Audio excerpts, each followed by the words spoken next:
ఎడారిలో సెలయేర్లు. సెప్టెంబర్ 10వ తేదీ కొరకు వ్రాయబడిన ఈ భాగాన్ని మీకు చదివి వినిపిస్తున్నది సహోదరుడు పాల్ సుందరం. యెహోవా నా పక్షమున కార్యమును సఫలము చేయును.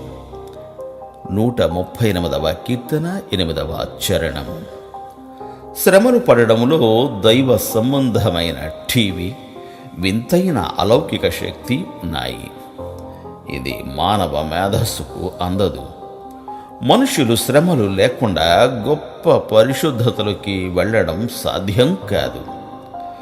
వేదనల్లో ఉన్న ఆత్మ ఇక దేనికి చలించని పరిణితి నొందినప్పుడు, తనకు సంభవించే కష్టాలను చూసి చిరునవ్వు నవ్వగలిగే సంయమనం వచ్చినప్పుడు, బాధల నుండి విడుదల కలిగించమని దేవుణ్ణి ప్రార్థించడం కూడా అవసరమన్న భావన మనలో నాటుకున్నప్పుడు, బాధలు మనలో తమ పరిచర్యను పూర్తి చేశాయన్నమాట.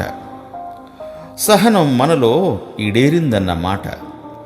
శిలువ శ్రమలు మన తలపై కిరీటంగా రూపుదిద్దుకున్నాయన్నమాట.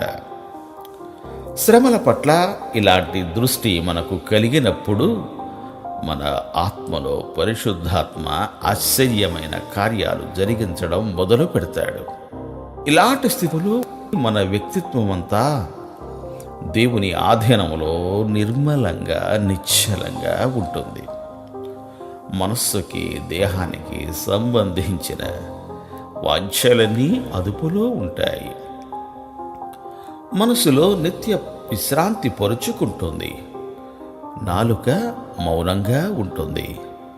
అది దేవుణ్ణి ప్రశ్నలు అడగడం మానుకుంటుంది.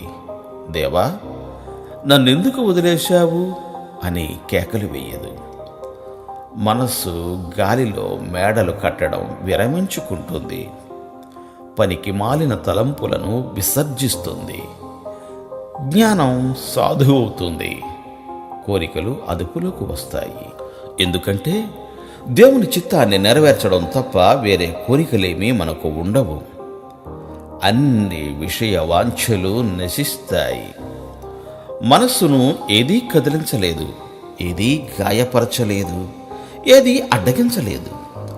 ఎందుకంటే పరిస్థితులు ఎలాంటివైనా మనస్సు దేవుణ్ణే కోరుకుంటుంది.